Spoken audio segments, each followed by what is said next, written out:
just add some Lorentzian manifolds, some Cartesian coordinates, and we have ourselves a stablecoin. Wait, what are you doing here?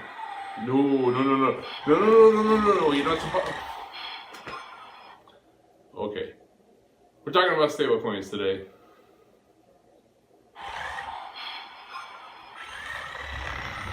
Hello, Wes. Hello, Andrew. Hello, Scott. How are you? Hey, Scott. Doing well. I've been reading a lot of articles in regards to coins that are backed by fiat, coins that are backed by quote unquote something. So, Andrew, let's talk about stablecoins. What's the definition? What's your view when you hear the word stablecoin?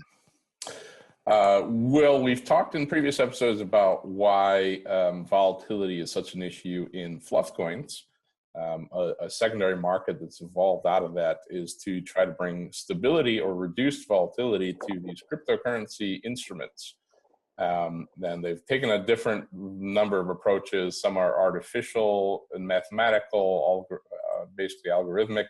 Others are trying to tie it to a certain currency like fiat dollars. And then others are using a more asset-based approach, a sound money approach, where they're actually basing the currency on an established asset class outside the system. And is that going to work? I mean, if I have a coin today that is backed by Singaporean, the Singaporean dollar or the Japanese yen, and it's worth 1-to-1 when I buy it today, don't those currencies go down over time? How is it going to be backed in 5 years and 10 years? I don't get that. Yeah, I mean, that's a peg, right? So if you're pegging a currency to an existing fiat, you're basically making a promise that you're going to fix it to that same exchange level, which means you're going to have to artificially manipulate the monetary supply or some other characteristic of the money to make it match that peg. I mean, we went through the same kind of exercise during the Bretton Woods Accords after World War II, where everybody tied their currency to the U.S. dollar because the U.S. dollar was tied to gold. So thereby they figured, well, we're all tied to gold in that regard. But Nixon kind of nixed that when he untied the dollar from the U.S. from the gold standard. So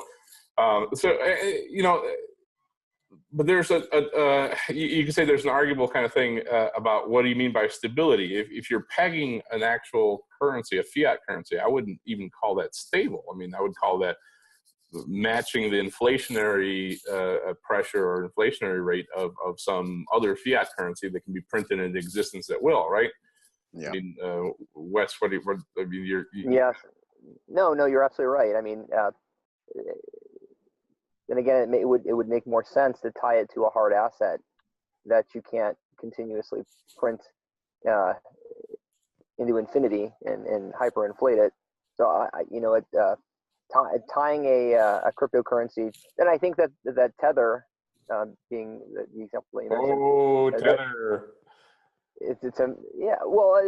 Their point is, a dollar is a dollar, therefore we can tie it to a dollar because a dollar is fairly stable currently. So, we can issue it, like for like amounts. So you're not going to have that, super volatility like you would see in Bitcoin or Ethereum or a lot of the other cryptocurrencies out there. But I think Tether has its own problems because, they're claiming to have, the equivalent amount of cash that backs their currency in the, sitting inside a bank somewhere. Oh, here's Scott. Well, we got Scott back. All right.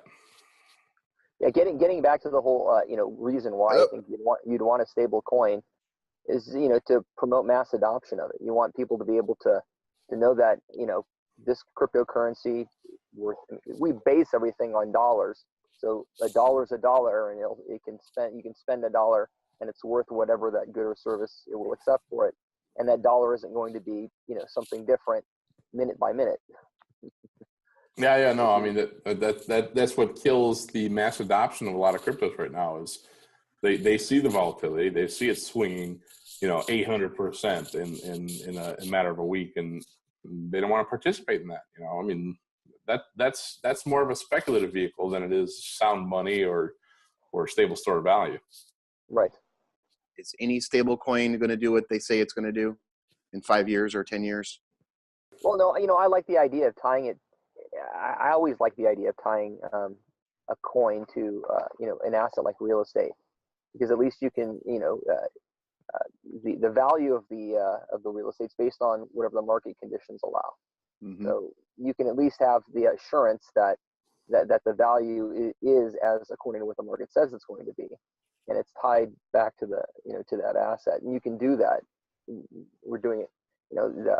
These currencies are tying it or pegging to assets all day long, and the question is, how do you get it from one point to another? But long term, I think an asset like real estate is a good asset to back a currency behind. Is math a better way to have to create these kind of coins? Is it going to work? Well, I think the difference is that with the central banking model, you have people involved, and people have political leanings. They have certain ideological leanings, and they can influence the direction in one way or another. With algorithmic, you set the rules in a certain fashion, and they will self-execute, right? If for example, Basis is one of my favorite baby seals to club, and they have they do fix the flaw in some of these first generation cryptos by creating an automatically expanding, contracting monetary supply, and they do fix it algorithmically, but whether they do so in a way that leaves it open to all kinds of exploits by bad actors is a totally different story. I mean, I think there's lots of ways you can unravel that entire system. Most of these, quote unquote stable coins that are using these artificial systems, whether it be, Basis, whether it be Carbon, Fragments, MakerDAO, and we can talk about all of them in detail, but they're kind of assuming an up and up scenario where everything is going on the up and up, similar to how we formed the real estate bubble. Yeah, it's like the math, their math, because it's math, it's never going to be wrong. And it always will have a greater appreciation. It always will have a worth. And I just can't, I mean, I get math is math, and I don't discount that part of it, but there's more to math than in economics and in currency. Yeah, free markets, I'm sorry, will find a way into any crack in a mathematical equation, right? If you leave a gap between two mathematical formulas that are all meant to balance the system, and you leave some little exploit in there for somebody to come in there and pump and dump or create artificial supply or artificial demand and manipulate the system, they're going to find a way to do that. And they're going to be very, very incentivized to do it. Yeah. I think, the healthier way, rather than trying to lock out the free markets from influencing your little engineered system, would be to actually invite them in with open arms and let them regulate the system for you, Well, they also, they're implementing governance models in there too. So I mean, you have at least some sort of democratic type system within that, ecosystem that they're presenting. So you have the token holders, can vote on certain types of asset classes and things of that nature, and various other things. Yeah, that's where we get into guys like Fragments that even take the Basis model, which is place that on the blockchain, a centralized banking model, and try to put it on a decentralized platform. But then guys like Fragments, they even remove some of what you just talked about. If the price of the currency is falling and they issue these bonds and nobody's buying those bonds, they'll force you to buy them, which to me, and it just sounds antithetical to the whole, distributed application, decentralized application spirit to begin with. Yeah, it sounds like those bonds should be able to be shorted to zero very quickly. And I can't imagine math is going to do anything for them to not have that happen. Yeah, well, I mean, that's where you try to engineer the free markets out. I'm sorry, they're going to find a way in, right? And then you guys got like MakerDAO, right? MakerDAO is another example. I mean, so you got the central banking system trying to be put onto these decentralized platforms like Basis and Fragments, but MakerDAO, what do you guys feel like, placing $150 on deposit to get $100 for? What are your takes on that? I would much rather give. Yeah, it's ridiculous. I'd give both of you guys $150 and hope for the best before I give anybody like that in that kind of mathematics scenario.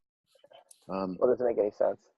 It makes zero sense. Yeah, I mean, if it does, if you're MakerDAO, I guess, or if you want to over collateralize a stable currency for other people, but even then, I mean, they're basically banking on the fact that ETH keeps going up, and keeps appreciating. I mean, I think, listen, this is all of this is still so new, and all of these things are experiments. We're going to see winners and losers along the way.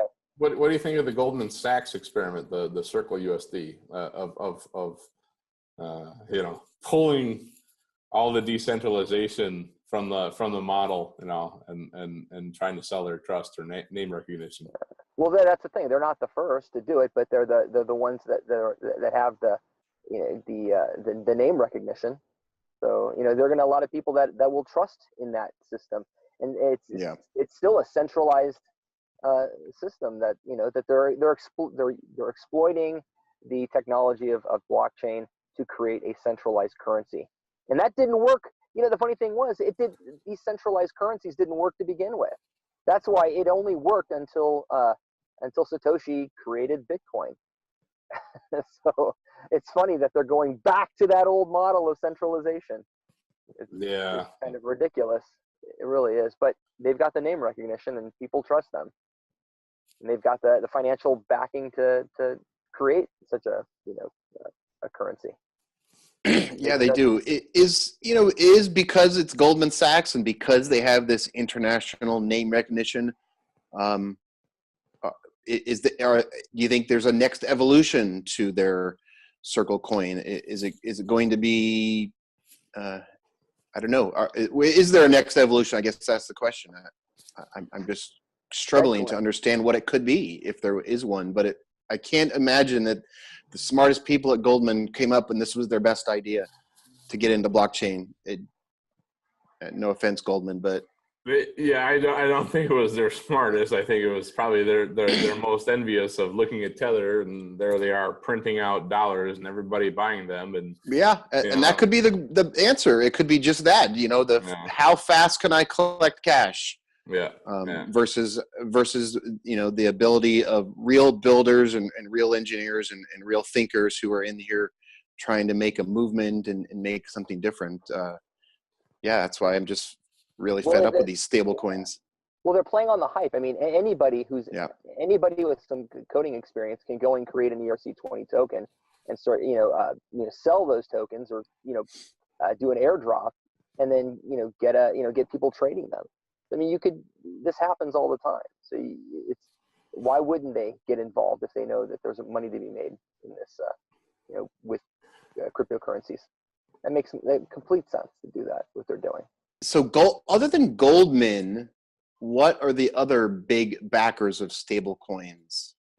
Is there somebody else that has a Goldman cachet that's backing a stable coin today? Well, I mean, Basis has $110 million raised. Well, that's a raise, but I'm saying, a huge corporate war chest that they could just funnel more funds into. Oh, that's going to come. Backed. Yeah, that's going to come. I mean, the banks are seeing where this is going. Any large financial institution that isn't seriously looking at investing in some of these companies is incredibly short-sighted. I think we can all agree on that.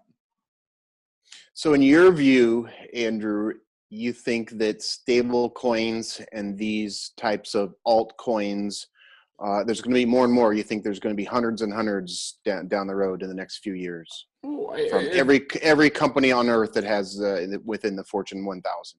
I think you'll see, different breeds of stable coins come out. I mean, that's not to say there's something wrong with, speculative coins either. I mean, if you're looking just the same thing like money markets versus the equities market. I mean, There's nothing wrong with financial vehicles that have volatility. People make money on those, and people trade in those all the time, right?